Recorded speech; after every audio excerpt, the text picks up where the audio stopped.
Councilmember Cochran, Councilmember Gonzalez, Councilmember Hamrick, Here. Councilmember Jaquez, Councilmember Meisner, Here. Councilmember Turner, Here. Mayor Pro Tem Smith, Here. Mayor Troutman. Here. You have a quorum. All right, let's go ahead and get started with Harry and Adam, if you wouldn't mind. Yes, as you know that recently we have issue that we need to fix in the stormwater.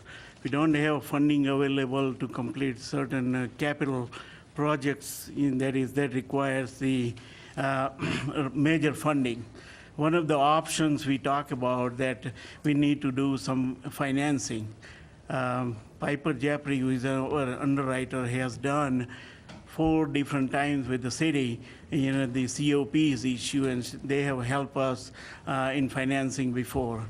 Managing Director Jonathan Hero is here, and he's going to explain to you what the financing process would be and how long it takes and what the timeline would be. So with that note, I will pass on to Jonathan. Great. Thank you, everyone. Again, Jonathan Hiru from Piper Jaffray. I've put together a presentation. I believe you have hard copies, but I'll kind of walk through on the screen here. As Harry pointed out, what we're talking about here to potentially address some of the stormwater issues is to issue what are called certificates of participation, or the acronym is COPS, C-O-P-S. They are a form of tax-exempt financing, much like a bond issue. They are distributed to individuals, banks, and bond funds that tend to buy these as investments. Under TABOR, the Taxpayers' Bill of Rights, because of the annual appropriation nature of COPS, a vote is not required. As Harry pointed out, we first worked with the city back in 2003, where the city issued COPS to finance the building we're in today. We then refinanced those for net present value savings in 2013. We also worked with the city in 2008 on the water treatment facilities and improvements for the city, again issuing COPs. And then just last year, we issued more COPs where we refinanced at a lower interest rate the original water COPs. Generally, with bond financing, there is a security pledge. If we were talking about general obligation bonds, there would be a property tax or a mill levy pledge. If we were talking about revenue bonds, like a lot of communities issue revenue bonds, there tends to be a pledge of rates and charges that you charge the constituency that uses the facilities. In the case of COPs, what we're talking about here is it's a pledge of assets that are pledged as collateral, and the funds that would pay for, in this particular case, the stormwater, would be rates and charges that kind of flow through the general fund and the stormwater system at the city. In terms of kind of a chart of how everything works here, what you have is Canyon City issuing COPs where we go out and find investors to purchase the COPs. The proceeds they give us go back to Canyon City, where they're allowed to use that for various improvements. There is a trustee involved in the middle who actually collects the payments from the city and pays the certificate holders. One of the questions that generally comes up on COPs or any financing for that matter is, what's the timetable, assuming the city wanted to proceed forward? Generally what you're looking at is a 2 to 3 month process, and it's similar to what we've done in the past for City Hall and as well as your water treatment facility. The city engages bond counsel. Historically, that's been Butler Snow or Sherman and Howard. Historically, they prepare legal documents. We work with Harry in the finance department to work with the rating agencies to get you a rating. The higher your rating, the lower your cost of borrowing, whether it's COPs, general obligation bonds, or revenue bonds. We would end up coming back to the city for a first reading of an ordinance, as well as a second reading, at which case, assuming both were positive, we would produce what's called a POS, which is a preliminary offering statement. In the corporate world, they call it a red herring. It's basically an informational piece that investors look at to understand if they want to invest in the COPs on behalf of Canyon City. We offered the certificates to various investors. We come back to the city with the final interest rates and the pricing. At that point, a purchase agreement is signed, and then we move to closing. In the example right here, we're basically showing a transaction potentially closing by the end of November, and when we say closing, that's when certificates from the city are exchanged for proceeds with the people who purchased your certificates. Sample distribution list, as I mentioned, Canyon City would be the issuer. Obviously, Harry, as your finance director, your city attorney would be involved. Bond and Disclosure Council, that's Butler Snow. They're the ones that would give a legal tax-exempt opinion, which is required to issue certificates of participation, as well as the disclosure document. As Harry pointed out, we would be the underwriter, and then you would select a trustee. Historically, it's been UMB, although that can obviously be adjusted if necessary. I apologize for the really fine print here. I think in the copying of the rating report for the city, it got a little tiny, but basically back in 2008, when the city wanted to issue some certificates for the water treatment facilities, we went to Standard & Poor's and Moody's. We presented the credit. They came back to us, and at that time, they actually gave the city an upgrade from BBB to A-. In the world of municipal bonds or municipal certificates, there are 4 investment grade ratings. BBB is the lowest investment grade, single A, double A, triple A. With the rating in 2008, which carried forward to 2017, the city was able to, with this rating, apply for an insurance policy. And an insurance policy actually raised the overall rating on the certificates from single A to double A, which further lowered the cost of financing. If the print was in better eligibleness here, you would see where the rating agency, in this case, talked about the credit strengths of Canyon City, and this is something that investors will look at before deciding to purchase any investments from the city. The final page of the presentation is kind of a summary that Harry asked me to put together, and we used for this particular presentation roughly an $8 million issue. Potentially, the city could amortize this over 20 years. It could be a little less, it could be a little bit more. Just like a home mortgage, the longer you finance it, 20 years versus 30 years, your annual payments will go up or down, but your total repayment, of course, goes up the longer you finance something. For purposes of this analysis, we use 20 years. Based on interest rates last week when we put this together, that turns into an annual debt service payment of approximately $600,000. In terms of a net interest cost, it's roughly 4.19%. We have estimates for cost of issuance, which includes insurance, legal counsel, trustees' fees. Historically, Canyon City has used June 1 and December 1 for their interest and payments. And as I mentioned earlier, it would be tax exempt. And a term I've not used, but is important to note here, is the issue, because it would be less than 10 million, would be bank qualified.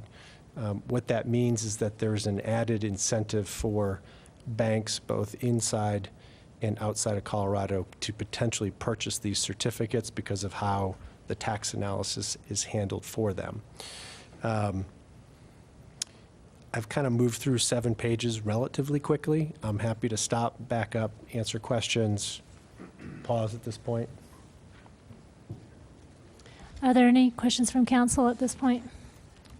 Are there any, and since the business I'm in, we talk about prepayment penalties or anything like that. Suppose we bought a lottery ticket and the city won the lottery. Could we prepay it, or could we pay more than 600,000? I believe the question was the call feature on the certificates, potentially. Right now, what we have assumed is roughly a December 1st, 2025 call date, so that'd be 7 years, assuming the certificates were issued this year. You could make that call date shorter, so if the winning lottery ticket was held and you won and you wanted to pay Right. these off early, you could certainly do that, yes. And this assumes that the call date, that it could be refinanced more? It could be 2025. refinanced, just like we did for City Hall and the water treatment facility. Historically, the city, when they have refinanced COPs, it has been for interest rate savings. Sure. Interest rates were here, the refinancing there were lower, just like a home mortgage. The city took advantage of lower debt service payments available to them. Do they do the same rating that we did for the initial issue at that particular time? The anticipation is that you would again be in that A-rated category until we present a package to the rating agencies. We won't know for sure. But, having worked with the city now for some years and having looked at your finances, I don't have any concerns that you wouldn't be in that A-rated category again. Okay, does it make any difference, like for the interest rate, if we have more reserves? Traditionally, when you say reserves, do you mean reserves just for the certificates or reserves at the city as a whole? The city as a whole? As a city as a whole, that's a credit positive. I think the rating agencies like to have communities have a greater reserve than just the minimum Tabor requires. So the more funds you have on hand, it is seen as a liquidity positive. There's numerous factors that go into a rating, but that's certainly one of the top 3 or 4 that they would look at, yes. Okay. That's all I have.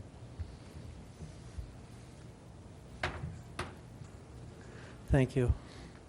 Am I understanding this correctly, that based on the information that you currently have, you're looking at an annual payment of $599.70, $750? That's correct.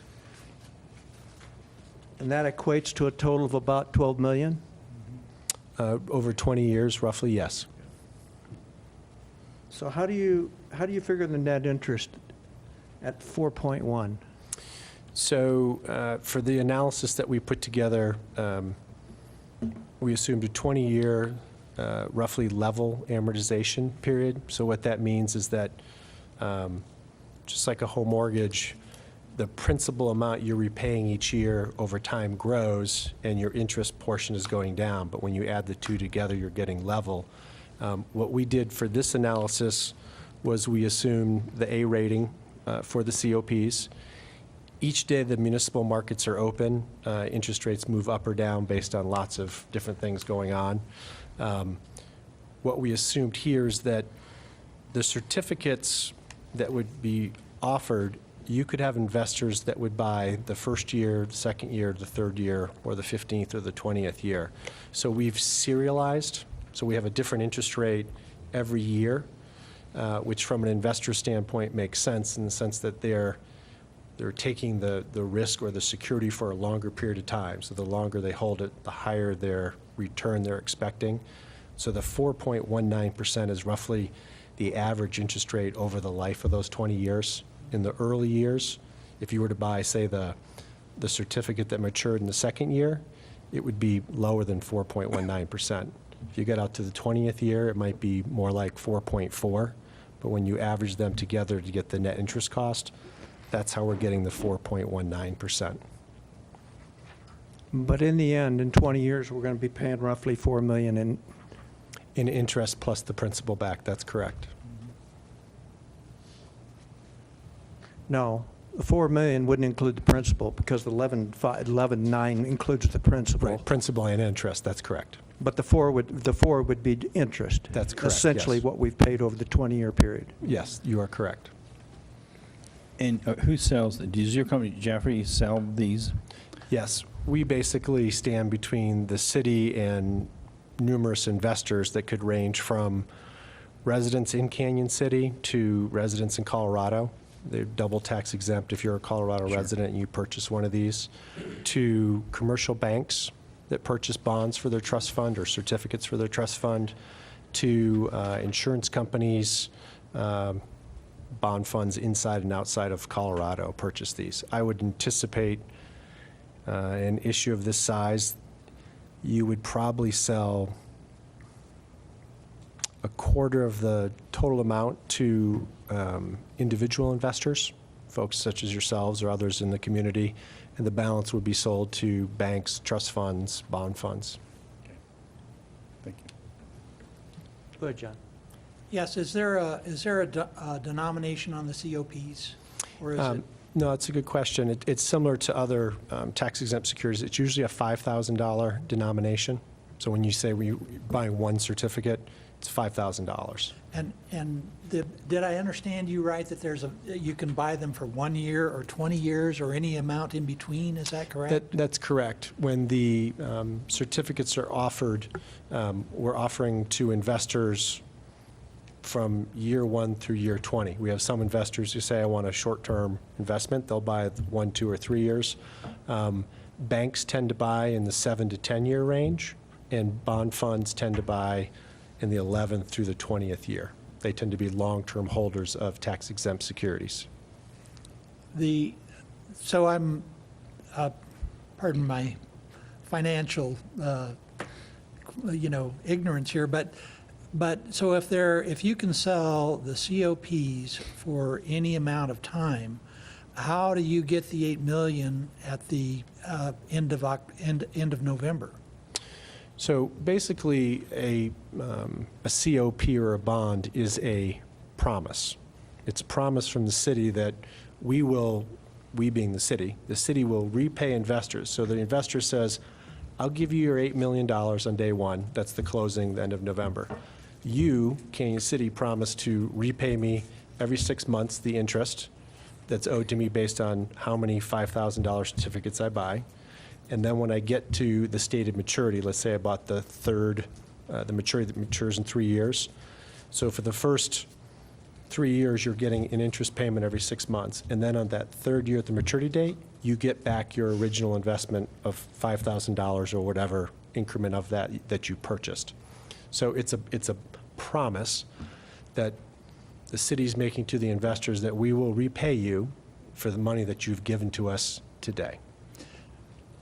Let me ask the question this way then. So if all we sold were 1 year maturity COPs, then on year 2, we would essentially have to pay everything back in the first year, is that right? What you're getting at is you're repaying, in this case, the $8 million over that 20 years. But if you buy a 1 year certificate, why? Well, that's just one person. So let's say you're going to have a slightly different principal amount each year that's maturing.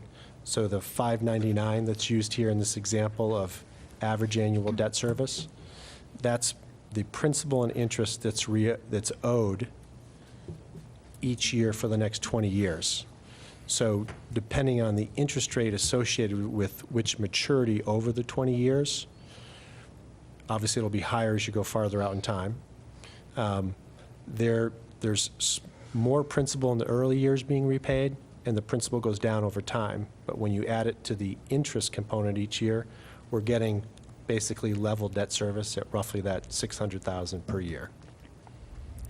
Okay. I have a couple questions for Harry, I think. So in 2003, we financed this building and refinanced this in 2013 with certificates of participation. The particular COPs we're talking about now, we're talking about payment out of the stormwater fund, essentially. And that will require that we raise the stormwater fund on everybody in Canyon City. Correct. Okay, so for the city building, how were those COPs financed? For this year, when we did this, Yes. General fund. we did general fund, right? Yeah. General fund paid for that. Okay, so that's an obligation And against then the... at that time, we had a reserve available to justify the rating agency that we have enough reserve to pay for the future. Okay. Then in 2008 and refi 2017, the water treatment plant that's a enterprise, and so that was also involved raising water rates. Correct. Okay. And the two enterprise funds, part of their annual budget transfer is for City Hall as well. Yeah. Okay. Okay. And this, if we go forward with this $8 million financing, will require, like I give you a schedule on the memo, that requires 45% increase in the first year, but subsequent next 5 years, my projection is, it will require another 5% increase to make a payment. And I think we have to make that commitment at the time when we draft some documents. Say that first statement again about the 45% increase? In the first year, to make a payment, we will require to have at least 45% increase, approximate. That could be go plus or minus, but at this time, it's about $4.23 increase for average residential, and commercial will be $21.79. And then subsequent year, you can see that I break it down from 2020 to 2023. It's a very minor increase in remaining years.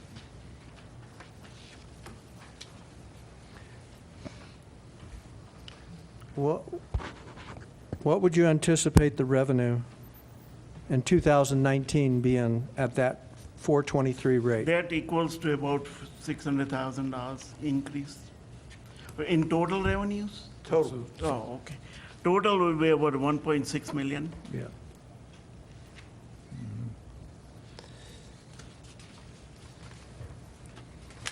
This is a point of information, as Adam has expressed numerous times, when the Stormwater Fund was established, it was purposely established that the rates only covered operation and maintenance.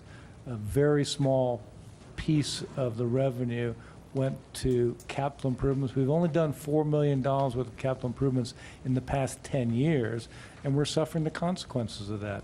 I mean, it's probably our single largest issue in the citizen survey is our lack of resolve in taking care of stormwater, because all we're doing is cleaning up the mess. Every time there's a storm, we send our troops out, they clean up the mess, and we're going to get another storm. So at what point do we say we've got to stop from putting our finger in the dike and actually fix the dike? And that's essentially what we're trying to do here. Is this is a small down payment on a $75 million backlog of capital needs to address stormwater, but we're hoping it incentivizes the public when they see these improvements that, hey, maybe one, we should have a regional authority here to address stormwater, makes sense given the 8 stormwater basins, and B, the capital improvements are making a difference. Nothing else is making a difference. We're just cleaning up messes. Yeah, but it's not a small payment. It's a $4 million payment. You're talking about the interest costs. Well, it doesn't matter what Yeah. you classify it as. Well, unless you want to, we had the option when we went over the rates. If you increase rates by 2,000%, then we don't have to borrow money. We'll have the cash flow through our fees to pay for this, but no one is going to embrace a 2,000% increase.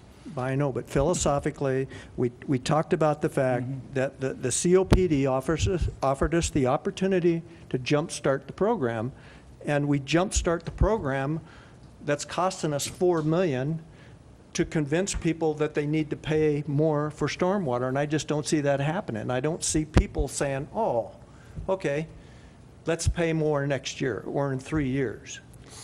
Well, we're hoping when it fixes their problems, they'll recognize that is the solution. Cleaning up the mess is not a solution. Yeah, but it's costing us $4 million to do that. Whether it's this or you're buying a home, borrowing money costs money. I don't We don't have the disagree. cash flow to on a cash basis pay for capital improvements. The same problem we had with our roads. It took 4 elections for this community to wake up and realize they had to accept the fact they had to tax themselves to fix our roads. And during that 20-year process, we took roads that would have simply required 2-inch asphalt overlays to improve them to reconstruction. So we're spending 4 times the money that other communities have to spend to keep their roads at a reasonably good condition. We did the Jump Start concept on the road project after we received voter approval. True. Not as a mechanism to try to gain voter approval. So I look at it differently, Councilmember Hamrick, that it's not so much to gain voter approval as it is that our citizens are sick and tired of being flooded, and they want to see some results happen right now. They're tired. They don't want to wait to compile money, $600,000 a year, because you can't get hardly anything done for $600,000. That It might will be, cost $4 million whether you have the cops or you get a dedicated source like the sales tax or the property tax. You're still going to pay interest costs on debt. well, you have to also. Unless your Assuming rates that are we're so gonna do- high. You're assuming that unless we're they're going to too- do debt. Unless, well, unless you're willing to accept, and we had this discussion for quite a long time, we went over our rates, you'd have to have a rate that is 2,000% higher to generate the cash to go on a pay-as-you-go basis. Nobody does that. Well, let's also take into consideration the cost that we have for just doing cleanup every single year. There's a cost associated with that, and also the inflation. As let's say, if we just kept at this certain rate and paid as we go over 20 years, you add inflation to that. That also has a cost to it as well.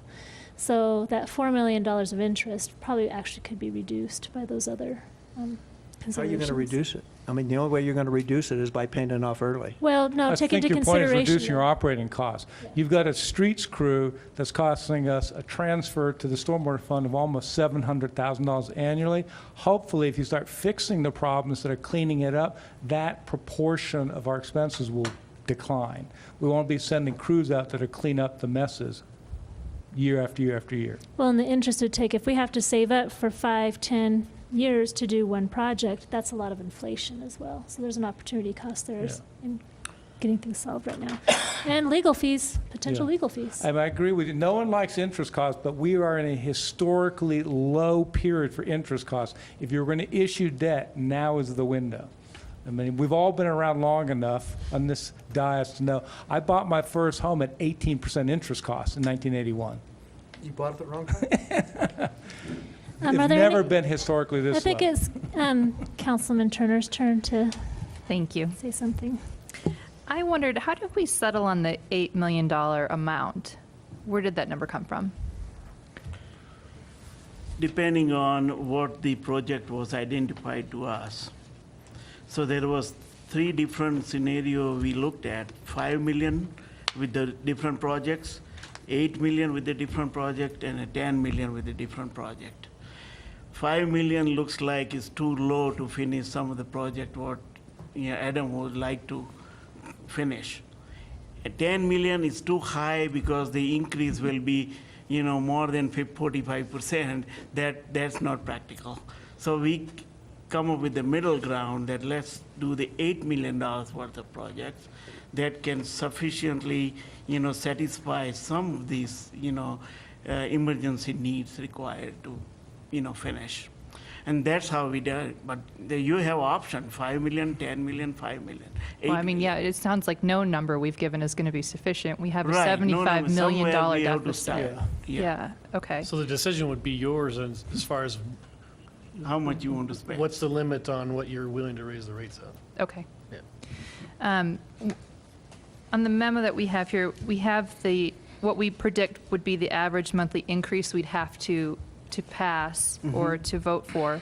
Can you give us the current average monthly cost now, the fee that we have now $9.41 for a for resident, residential? $48.43 for commercial property. Thank you. So for a cup of Starbucks per month. That's good. Did you say commercial was 4840? Yes.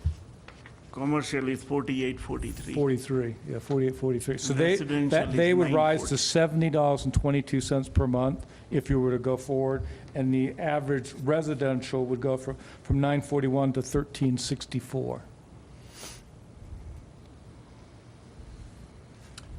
What's the residential? Would go to $13.64, it's currently $9.41. I mean, Oh. commercial? Oh, commercial would go from $48.43 to $70.22. And that's average, depending on the Yeah, size it's of an impervious It's based on, surface. our average commercial is 19,000 square feet of impervious, our average residential is 3,600. So these are averages. I know you're talking about the sky here, but at 1.6 million a year, it would only take you 5 years to accumulate 8 million. But Yeah, that but- means they do no operations or maintenance. We're not doing it now. Yes, we Yeah, are. we're doing the operations and maintenance is what's paying for Sure. everything now. So we're only It's com- looking at, these rate changes is only producing an additional 600,000. So we'd only have 600,000 towards, No, the rate changes are doing more than 600,000 because you're taking $600,000 and paying off the loan. No, that's all this $4.23 per resident would generate, coupled with the commercial impact, the $600,000 a year. Doesn't cover anything else, it's only covering the interest costs on this debt.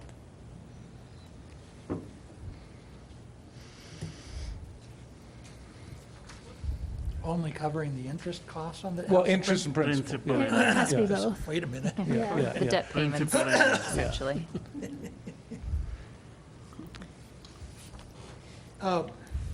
I noticed I was trying to ask for this yesterday, Tony, and I did not know how to ask for it, but Sure.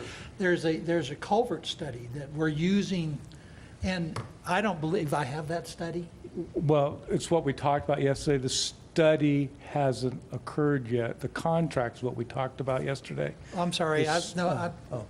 what I believe I see in here is Yeah. that there's a reference to a culvert study Yes. that's used to prioritize what has been, and I don't have a copy of that study. I gave it to you yesterday. I'll give you another copy. That was what you Last gave me? night. That was what you gave me Yeah, last night? last night, yeah. So you And gave that- And what that study would do, and that's why it's the $1 million But investment, this is a study that's going to be done in the future. well, in the next couple of weeks it will start. It'll take 10 weeks. We'll probably have the results by Christmas. Okay, so there's my question. Yeah. My question is that we don't have a study that says what culverts need to be replaced and how, Not right now, no. not right now. That study will And so this determine is that. this is an estimate based on. Yes. Okay, but we would expect to begin construction next year. Yes. And so what design standard would we use to design culverts that we're going to replace? That would be- yeah. As we talked yesterday, the study will determine, which of the culverts need to either be upgraded or replaced or new ones installed. And then the staff internally would design that work, and it should be shovel-ready by next year. So that's one of the reasons we put it first on our list. It's the only project could really be completely shovel-ready by next year. The rest of them are more complex stormwater capital improvements, will require more engineering and design. They'll be ready in year 2 and 3, but this particular improvement for Dawson Ranch could be shovel-ready and constructed next year. So another study that's coming in is the hydraulic ditch study, and those results will be in the beginning of October. And so our discussions with county, and I'm going to hope that it can follow through, is that we could also have some money from both county and city to do a project together. However, that there isn't any priority money set aside for the hydraulic ditch projects. And so that's a concern to me that if indeed we, based on that study, the hydraulic ditch company is anticipating and expecting that we get some projects done to alleviate their flooding, and the county may be too, and we need to have some money set aside And for you that. can certainly substitute some of the projects for the hydraulic ditch Yeah, so study, but since we don't know what that's going to call for and what the pricing is, we just put in what we knew. And we'll have that information before year's end as well. Yeah. Two of the basin projects in there, basically $2 million worth of this, right off the bat, is the Franklin Avenue and the Orchard Avenue those were put in here because of the potential impacts they could have to the ditch projects. But when we get that information back from Atkins, then we can shift some of this. If it needs to just be one project in the Orchard Basin, for example, we could do that. Does the hydraulic ditch study on their prioritizations, will that have cost estimates with it? Yes. Okay. But it won't have design. Right. So is there potential that some of that hydraulic ditch study could be shovel-ready next year? Or will any of those projects be ready to Well, move we're on? going to get them all ready as soon as we could, Right. as we can. I mean, Uh-huh. my understanding is the cash is there, right, up front. So Yeah, basically, if the city was to issue the certificates, as long as you spent the proceeds on stormwater needs, you'd be fine from a tax law standpoint. It doesn't necessarily have to be the 7 or 8 items that are listed in Harry's memo. As long as there's stormwater needs in general, and given that I heard there's roughly 75 million of potential needs, I'm guessing There's you some could move the $8 flexibility. million here or there and We have no tackle the shortage. ones you thought were the most But I appropriate. think we No have, different But than we're 2A. just, we're just guessing, though, on how soon we can have things ready. For example, one of these projects has some property acquisition in it. That takes time. So we're just guessing on what we can get done within those, Yeah. right. that timeframe. And in our discussions with county, we have discussed a couple of projects that we could do together if we're able to have an agreement to do that together. And if they Right. were to garner some money in their general fund budgeting for 2019. Right. So that's a big question mark there as well. If we are borrowing COP for $8 million, the only condition would be that we have to use that money within 3 years period. And really, this exercise on the projects was just to show you that we have projects that fit within this dollar amount. That's really it. But knowing that we'll have a lot more information by the end of the year on the hydraulic ditch and Dawson Ranch, that we can make adjustments as necessary. And I think that's part of our discussion today is to see, are we prepared and ready to make the investment necessary to finally start addressing the stormwater problems and not kicking it down the road into the future, that we can actually get some results. Do you have any more comments? Are we ready? I do have someone from the audience. Is it all right if we go ahead and hear from them? Okay, I'll go ahead and call Mike Gromowski to the microphone, please.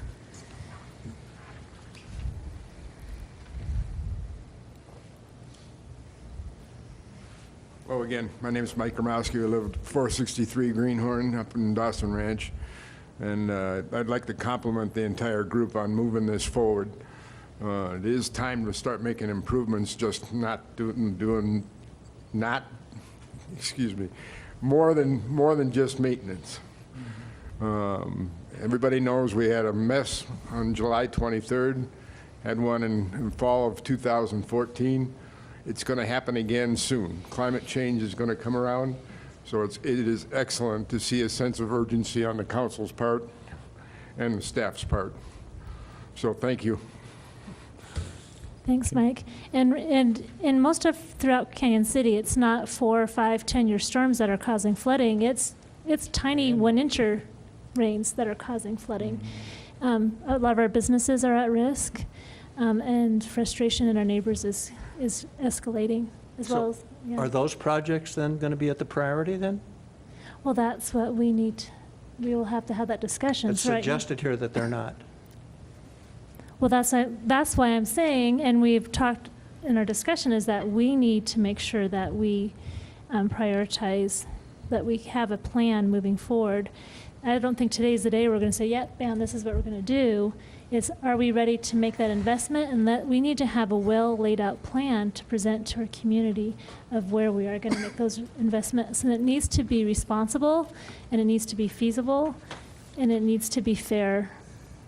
Right, and I don't think publishing a document that suggests that in 2019 we'd spend $1 million on Dawson Ranch is realistic. Well, and that's where we need to have that conversation. Why wouldn't it be realistic? It'll be shovel-ready this spring. There'll be no other project that's shovel-ready to this magnitude.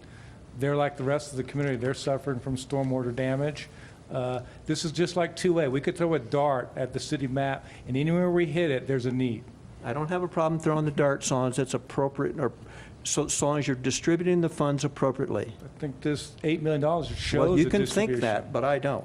Okay, well, we use the same criteria we use for 2A. No, Fair distribution. That's not the terms that 2A were authorized under with the ballot. You need to read the ballot language. I know what the ballot says, but how we prioritize those projects is based on a fair distribution of road improvements in the city. When you got 66% of your roads as poor or failed, you can pretty much throw a dart anywhere on the map, and you're good. And that's what we've done. But we've shown a fairness as far as, Mariposa, East Main, other streets in the city, so we're showing a distribution so all the public's getting some benefit. We could have spent all the money on 9th Street, period. That wouldn't have made the community happy. I know folks that use 9th Street would have made them happy, but that wouldn't have reflected a fair, proportional response to the city. And we've used the same logic with stormwater. Everyone gets a little bit. The $1 million represents 12%, not 50%. I think we also have to look at the bigger picture, is that this is just something to stop a little bit of the bleeding until we can have an overall solution, which we're hoping would be a regional authority to really be able to start And this is addressing the your bigger solution. picture. It is a solution to consider. Okay. And I'm not saying that these projects right here are the ones, but I'm saying we need to look at funding so we actually can have a conversation on which projects we want to make a priority in the next 3 years. I would make this suggestion, and I think, and we did have the same discussion with the 2A. You remember that we were very reluctant to produce a street list in the Yes. beginning of that, and this is an example of why we're reluctant to do that, because we don't want someone attached to that list before we even have analyzed Too it. late. I know, but that's You were too Well, late. I know. And you've done just that. So my point is that these numbers, again, just fit in the 8 million. know, I but think you're the giving these discussion, people false hope.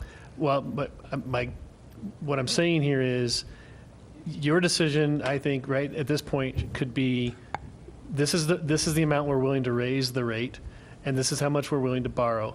You know that you have the need for any amount of money. You know that all these projects are important. And then by year's end, before we spend a dime, we bring you projects with the criteria that the decision was based on and why we chose those projects. And by then, we'll also have additional information from the 2 studies that we know affect this list. Yeah, I think that's the thing that, So I'm saying, so I guess I'm saying is, you know that you'll probably spend some money in Dawson Ranch. You don't know whether it'll be $1 million or not. Is that fair? well, and I think that might be the issue that Councilman Meisner's having, and I know it's the issue I had coming into this conversation, is the hesitation to agree to this funding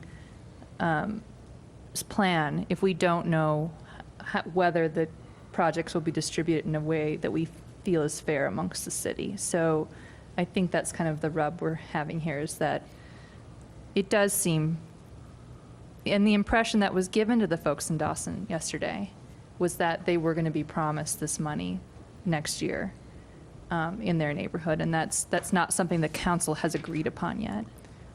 Well, absolutely, and anything can change from first reading to second reading. But we do know that some money is going to have to go to Dawson Ranch, what amount that is. We don't know what that. it has been. We Jim, don't- you need to go spend some more On time. the other hand, why are we doing a culvert study if we're not committed to action? Why Well, are we have spending like 2 20 studies we don't have results on yeah. yet, so I think it's, to me, I'm not ready to make a decision where we would spend the money Mm-hmm. first, because we don't have all the data.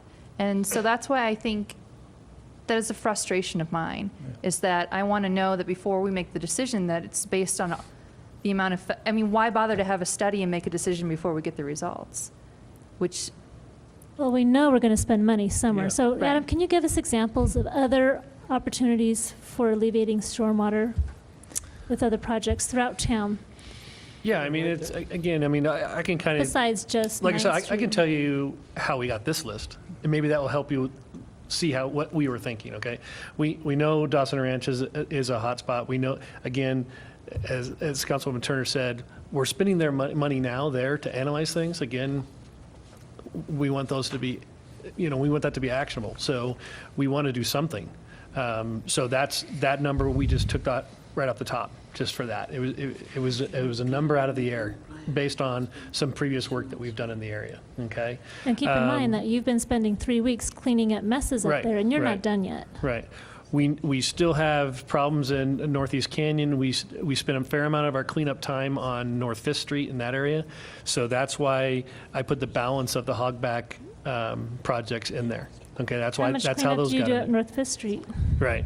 So then we have, and then the two big projects, Franklin Avenue and Orchard, those have to do with the ditch. We know that in that area, the biggest problems we have is that the outfall is the ditch rather than the river. So those two projects, I put those in there because those would create those outfalls finally, and then we can start working from the river north like we should have in the beginning, instead of trying to continually detain things north of the ditch. And then finally, 9th Street, Tony hit it on there, it continues to be a sticking point for 2A. People do not understand why we're not repairing 9th Street. A big part of that is because we know there's a huge investment underneath the pavement to make. So it makes sense to me to do that, because then we know we can go back with 2A money and rebuild the street. So you're getting more bang for your buck on that project. But as I mentioned in my email earlier this week, our Northeast Canyon project, which was priority previous to this discussion, the price tag came back on it as $12 million. We could only get $4 million worth of federal money. So we needed an $8 million match. We could take this $8 million and match the FEMA money and build that one big, huge Northeast Canyon project.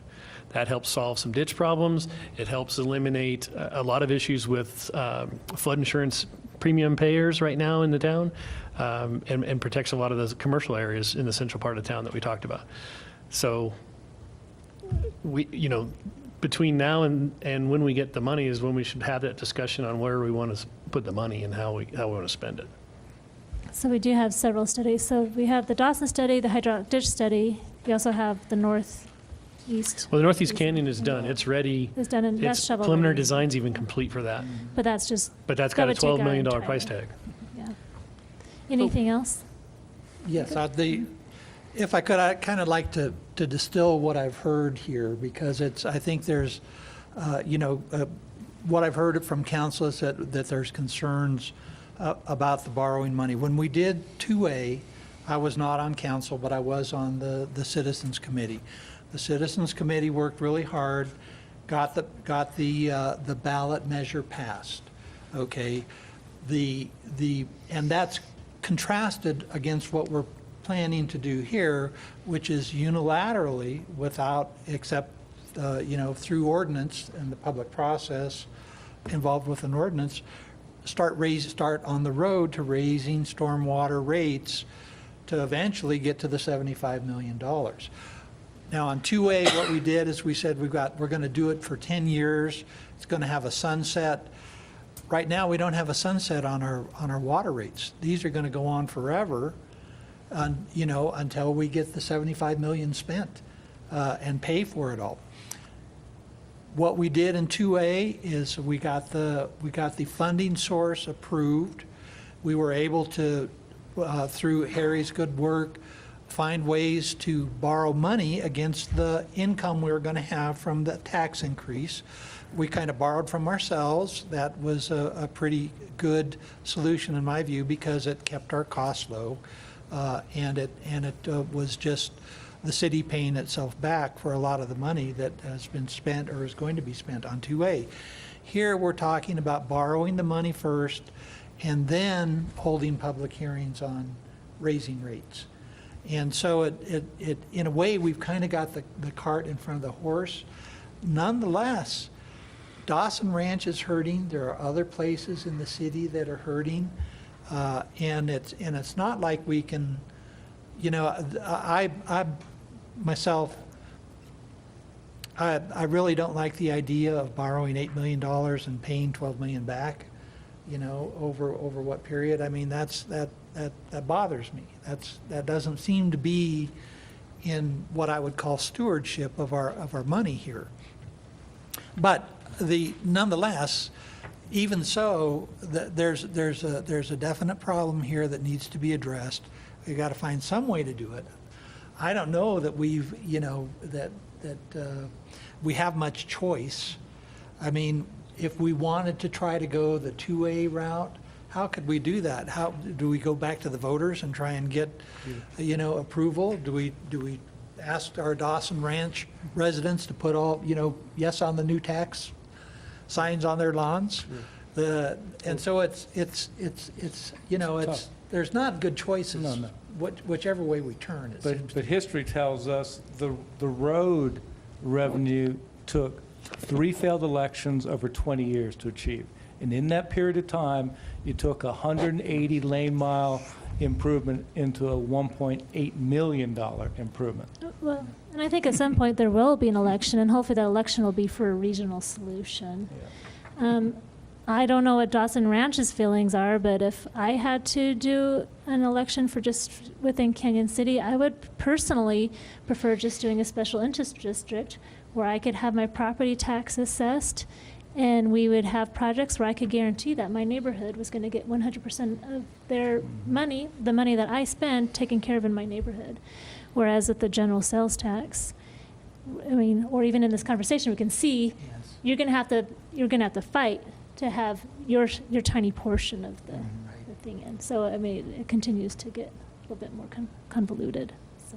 Because just as an example, if Dawson Ranch had to go it alone, create a special improvement district, they would pay an average of $16 per month per resident to achieve the same $1 million improvement versus $4.23. How much was that? So it'd be 4 times more costly for them to do it alone.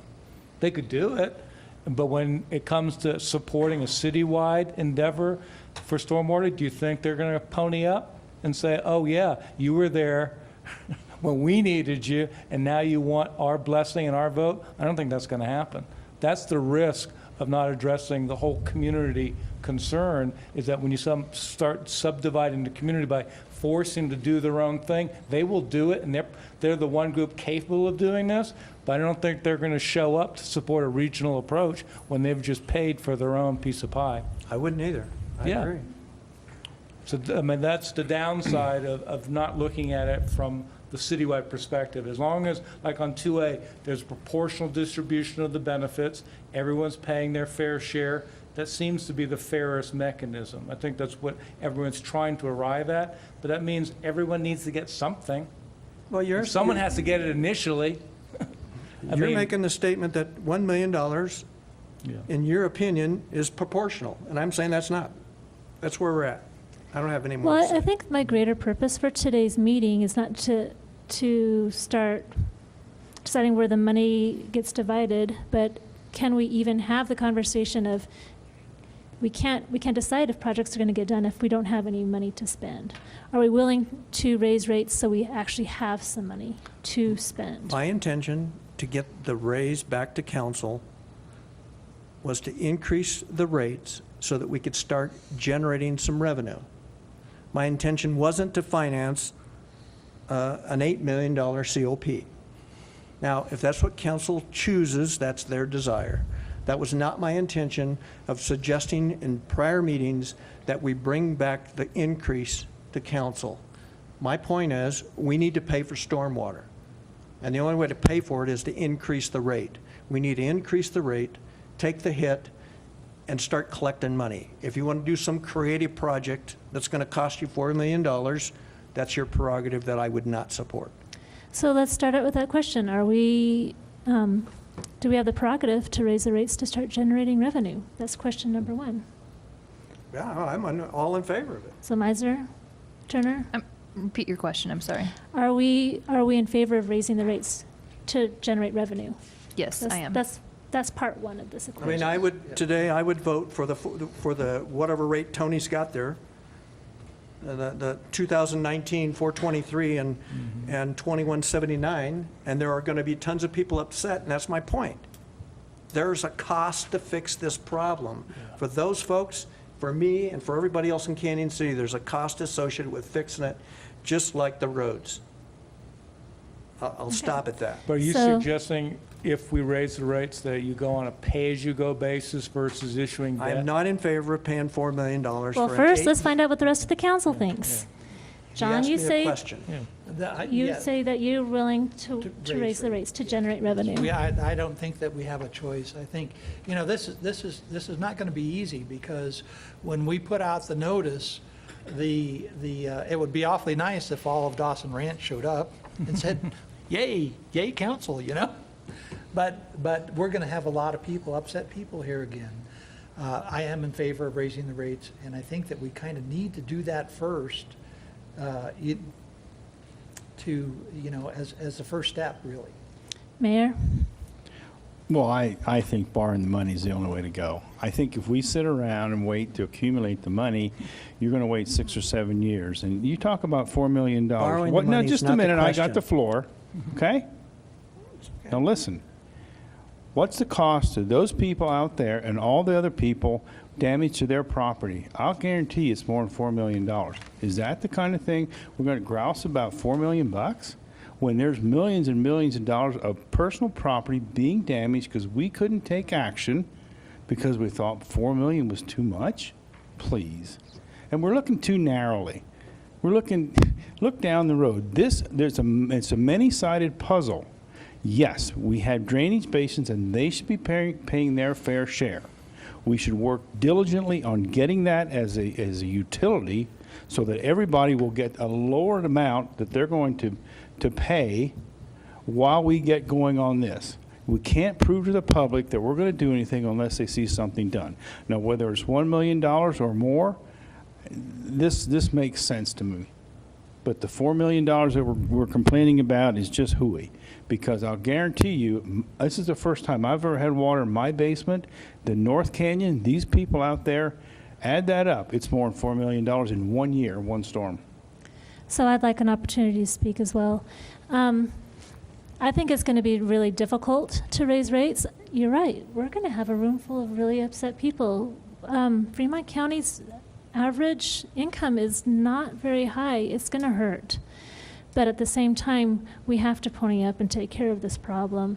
It's something I think that we're obligated and responsible to do. I need to be held responsible for Canyon City's problems, and I want to see results. Now, am I going to be frustrated at spending the extra money on my bill every month? Absolutely, yes. But I'll be absolutely ticked off if I have to wait 7 years before I actually get something done to alleviate the problems. I want to see results now. When we did 2A, we borrowed money in the beginning. I think it was really exciting.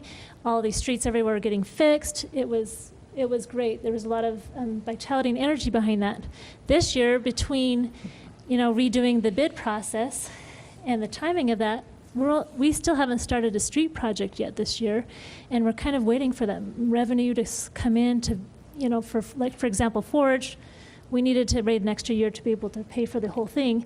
And I have a lot of citizens stopping me in the street, incredibly upset and ticked because we are not doing anything on the streets hardly this year.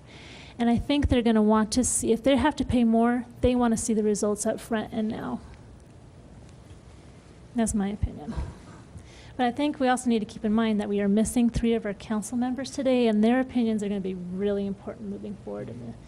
But I think the biggest thing is that I think we seem to be in agreement that we do have to raise the rates, and that's going to take a little bit of time to generate that. So Mayor's in favor of financing. Yep. I'm in favor of financing. John? And maybe, Ashley, the question is, which comes first?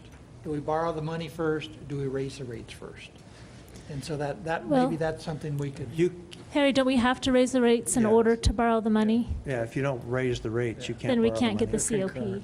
We have to raise the, yes. Oh, so that's Yeah. already taken. It's not a question we have to answer. We won't get the opportunity. We already know Jim's feelings. He prefers to wait. Amazing. I've got you. I'm feeling the vibe. You Turner, can what's- never say we didn't listen to you, Jim. We all heard you. Yeah. Jonathan I has may- a comment to make. Just to clarify something, in the city decided to pursue the COPs. In the offering document, you would want to be able to make an affirmative statement that you will be raising rates to support the repayment of this. Whether they would actually have been officially approved prior to the closing is not necessary from a legal standpoint. It's, you have to tell them what you're planning to do. So just, I may be stating the obvious, but I just wanted to make sure Yeah, you that's understood that. important. Just if the council, if it's their interest to do, as you're speaking, that it would be effective January the 1st. It'd be part of the budget that would be adopted and then be in effect for January 1st, 2019. But We still need to hear from Turner. It's my turn now, Joe. I am in favor of financing. I mean, I think the point is well taken that interest rates are low right now. And people are going to want to see action. They're not going to want to build up a piggy bank before we can fix problems that have already been pestering us in our community for decades. So if we're going to raise rates, I think we have an obligation to then act as soon as we can to start solving our problem. Okay, Can I make one more comment? absolutely. And this is about my 10th year sitting in this dais, 6 years on the planning commission. And prior to that, I sat out there a lot. And I used to kid because I was the only guy sitting out there, and I said, I'm here with my constituency. Me. And I've heard this. And every council, every people have kicked this down the road. We're facing it. We're going to get some heat. We're going to do it. We should. 10 years I've heard this. I'm sick and tired of hearing it. The reality is this is happening. We've got property damage.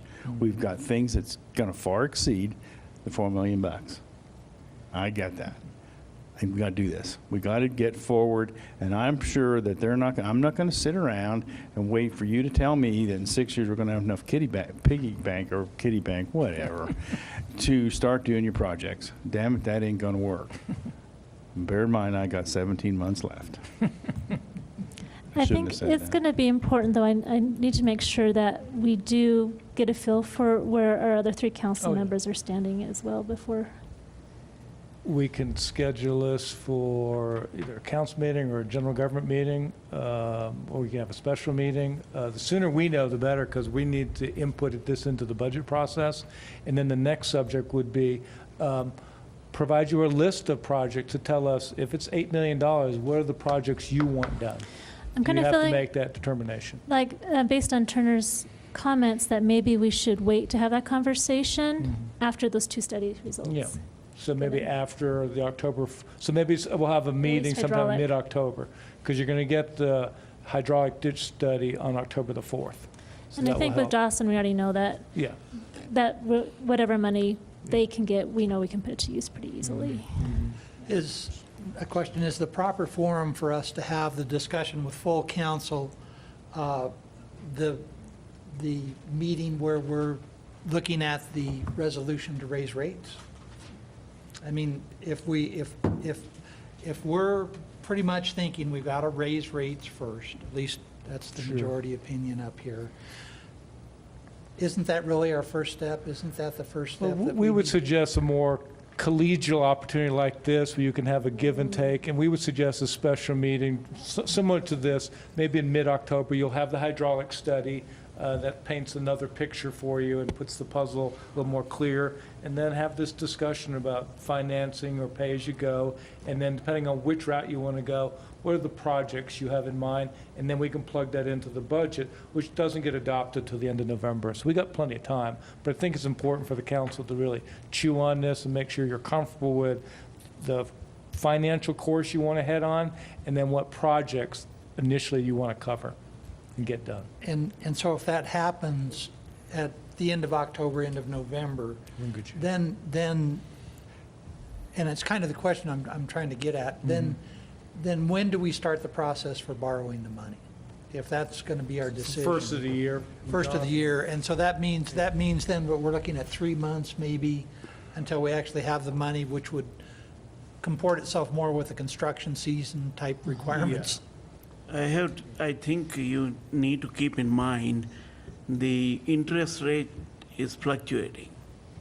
And more delay you make, the interest rate might go up and down, So you have to take that into consideration, whether you want to time it or we don't want to time it, or whatever at that time we get the interest rate, we take it, That's kind of the question, do we Yeah. bet on red or black? at the Because red normal- level? Yeah, but in normally the next what- 3 months, there's nothing radical. that's gonna Normally happen to what the we interest rate do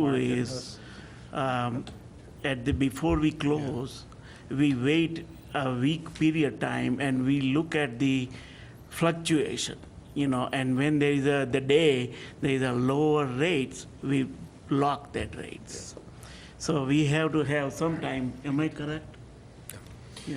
Yeah, I mean, basically, 60 to 90 days from when council says we'd like to begin the process is ultimately when you can close and deliver the funds. There's always interest rate risk, as Harry points out. It's difficult to predict, but that's fine. It may line up better for you to go through this This process. larger discussion process and then issue or begin the process late in the year where you're issuing debt early next year in time for your construction season. That's certainly fine, yeah. That's fine.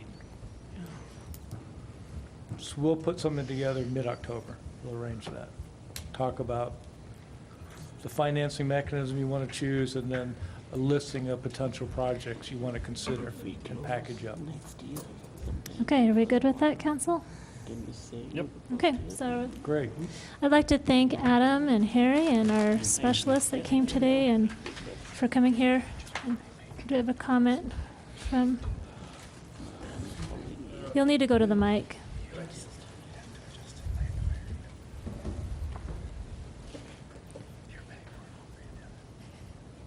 Did this financing just move till next year? Is that what I heard? No, we're going to talk about it in the middle of October. But he was gonna, he said they'd hold a larger meeting in this month to actually announce the kickoff of this debt, right? Wasn't it the 19th? That's the temporary schedule. If we want to start, then this will be the schedule. But it depends on when the council make the final decisions. The calendar starts right after that. You're not going to be building anything in the winter. The soonest we would build anything might be late spring, so you've got plenty of time to chew on this and give us direction. There's no urgency. I heard shovel-ready in January. No, Did I no. not You'll have hear the- that correctly? You'll have the culvert study done by Christmas. Right. And you'll have in-house design. We could be shovel-ready by late spring. Oh, As long as okay. we beat the summer rainy season, we're in good shape. Okay, thank you. Are we comfortable with adjourning for today? All right, well, we're adjourned.